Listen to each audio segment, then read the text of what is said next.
Hi, this is Indraneel and you are watching Business Bites in our channel The Spotlight, India's first online business news channel.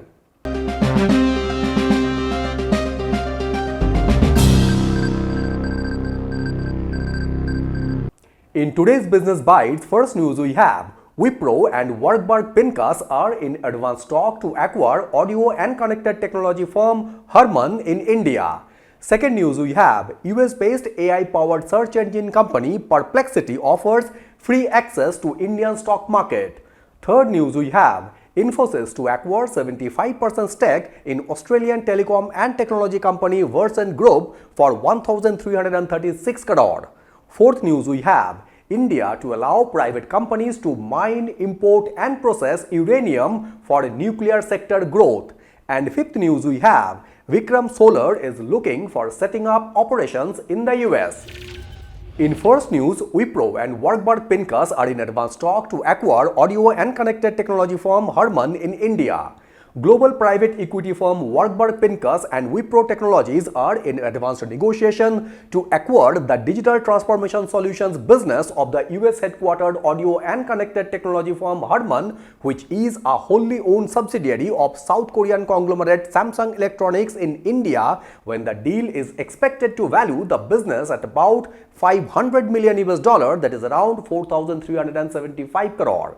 Harman, known for audio brands JBL, Harman Kardon and Infinity, designs and engineers connected products and solutions for automakers and consumers worldwide. Their offerings include connected car systems, audiovisual products and enterprise automation solutions. The company began operations in India in 2008 and currently employs more than 9,000 people across 8 cities.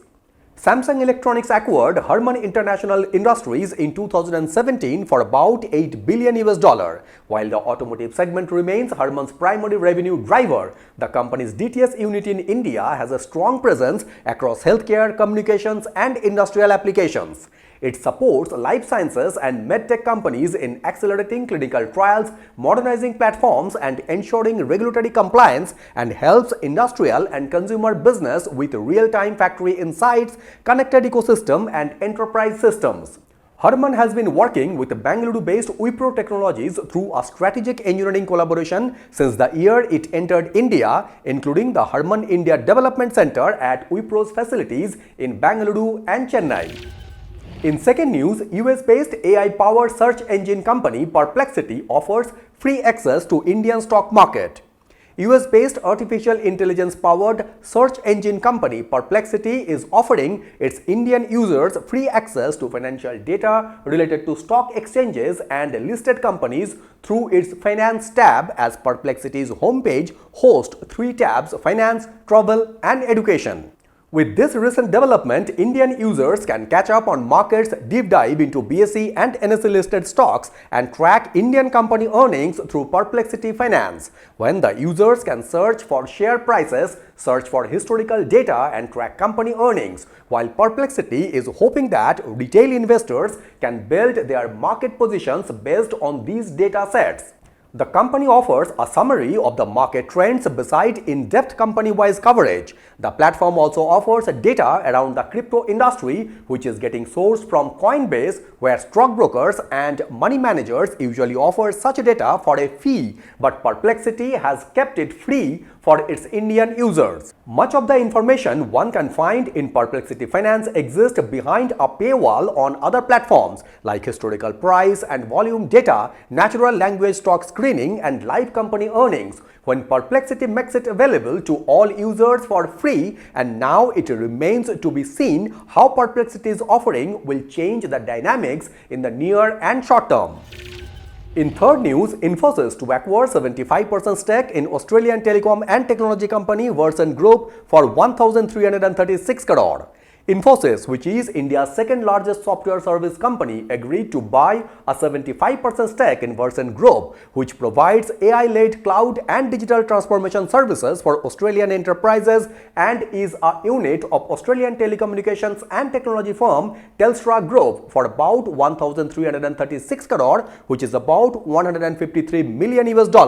Versant is formed through an integration of Versant, Epicon, Telstra Purple Digital and associated cloud access products, where Versant primarily serves blue-chip companies with established presence in government and education, financial institutions, energy and the utility sector. In a regulatory filing, after its board approved the acquisition, Infosys will get operational control of Versant, while Telstra will retain a 25% minority stake.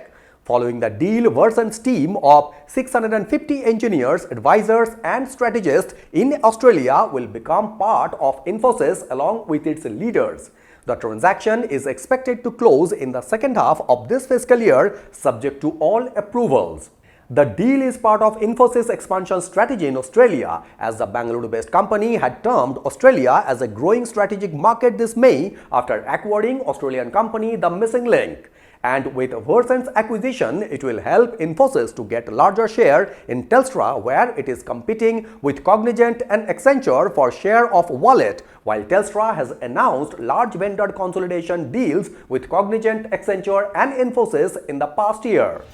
In fourth news, India to allow private companies to mine, import and process uranium for nuclear sector growth.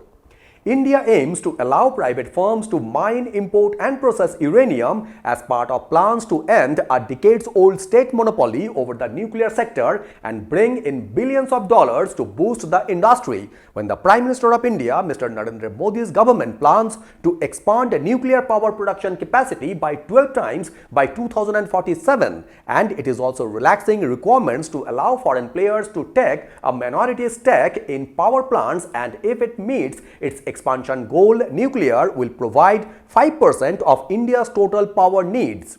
Until now, the state has maintained control over the mining, import and processing of uranium fuel because of concerns over the possible misuse of nuclear material, radiation safety and strategic security, while this decision will retain its grip on reprocessing spent uranium fuel and managing plutonium waste in line with global practice. But to help meet a surge in demand for nuclear fuel as it expands nuclear power production, the government plans to draw up a regulatory framework that would allow private Indian firms to mine, import and process uranium. India is having an estimated 76,000 tons of uranium, enough to fuel 10,000 megawatts of nuclear power for 30 years. But the domestic resources would only be able to meet about 25% of the projected increase. That rest would have to be imported, and India would need to increase its processing capacity. With this plan, the central government of India will have to change 5 laws, including the ones regulating mining and electricity sectors, and India's foreign direct investment policy to enable private participation in many identified activities. Outside India, countries including Canada, South Africa and United States allow private firms to mine and process uranium currently. And in fifth news, Vikram Solar is looking for setting up operations in the US. Solar photovoltaic module maker Vikram Solar is evaluating plans to set up operations in the US, when the company already has a sales office in the US, which is also its largest export market, contributing around 61.10% of the company's total revenue from operations as of financial year 2024. The Kolkata-based company, which has filed a draft prospectus for its initial public offering, has 4.5 gigawatt module manufacturing capacity across its 2 plants in Bengal and Tamil Nadu, when the company fixed a price band of 315 to 332 per shares for its upcoming 2079 crore initial public offering, which will open on 19th August and will close on 21st August. When the IPO will include fresh issues of equities worth up to 1,500 crore and an offer for sales of over 1.74 crore shares valued at around 579.37 crore at upper end of the price band by its promoters. While the fresh issuance, the company plans to use the proceeds for funding capital expenditure for investment in its wholly owned subsidiary VSL Green Power for both Phase 1 and Phase 2 of the project. Vikram Solar was proposing to invest around 1.5 billion US dollar in setting up a 3 gigawatt solar photovoltaic module plants in the US as part of the company's expansion plan of 15.5 gigawatt module and 5 gigawatt cell capacity by fiscal year 2026-27. When Vikram Solar commenced its manufacturing operations in 2009 with an installed solar PV module manufacturing capacity of 12 megawatt and now has 4.5 gigawatt installed capacity. So these were the top 5 business newses from Business Bytes in our channel The Spotlight, India's first online business news channel. I would like to request you to please subscribe this channel so that you can have all the updates from our end. Thank you very much for watching Business Bytes and signing it off.